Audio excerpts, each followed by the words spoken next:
नमस्कार मित्रों, दोस्तों, माँ किसी भी व्यक्ति की सबसे सर्वप्रथम गुरु होती है और ये गुरु जितना सशक्त होता है, बच्चे का व्यक्तित्व भी उतना ही सशक्त होता है। वो बच्चा उतनी ही अच्छी पर्सनैलिटी बनकर समाज के सामने आता है और समाज की सेवा करता है किसी भी रूप में।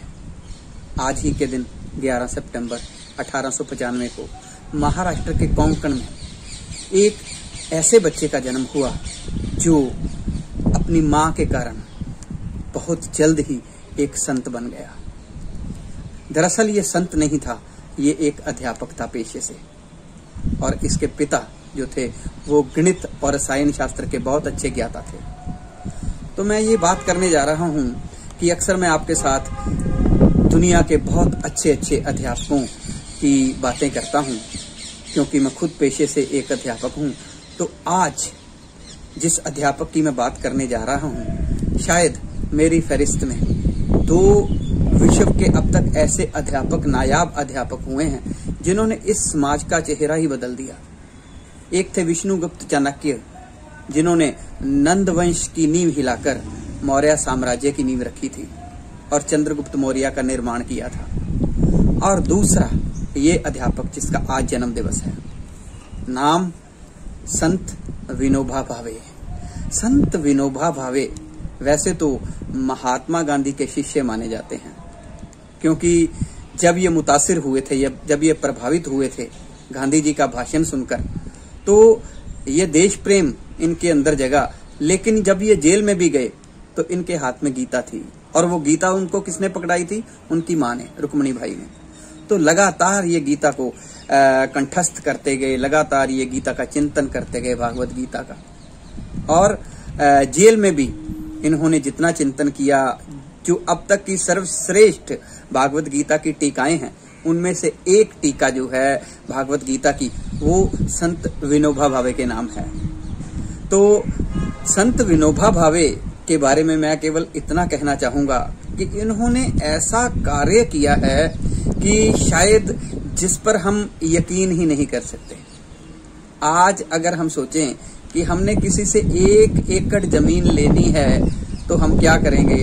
हम सबसे पहले तो जिससे हमने वो दान लेना है उसको तैयार करने में हमें पता नहीं कितना समय लग जाएगा। मिलती है या नहीं मिलती है, ये भी एक इश्यू है।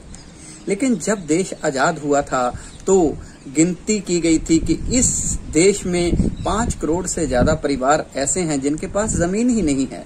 और ये संत विनोबा भावे, जो एक पेशे से एक अध्यापक थे, उन्होंने ये मन बना लिया कि मैं 5 करोड़ भारतीयों को, जिनके पास दलित, मजदूर, छोटे वर्ग के लोग हैं, जिनके पास जमीन नहीं है, उनको कम से कम 1-1 एकड़ जमीन दूंगा।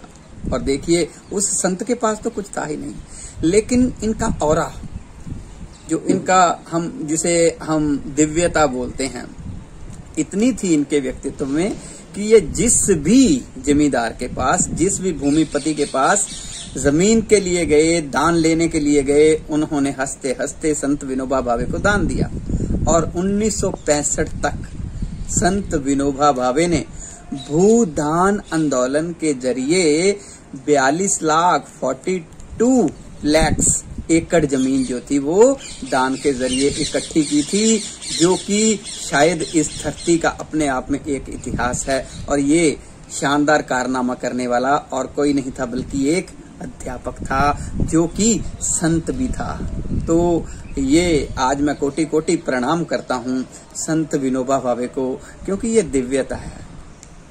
ऐसा हो ही नहीं सकता कि इतना बड़ा जो है अपना ऑरा जो है वो हमारा इतना डेवलप हो जाए कि हम जिसके पास भी जाएं, जस्ट खड़े हों वहां पे जाके, और वहां के भूपति कहें कि लीजिए संत जी, हम अपनी जमीन आपको देते हैं। और 42 लाख एकड़ जमीन वो व्यक्ति, वो संत, वो जो था, वो इकट्ठा कर गया।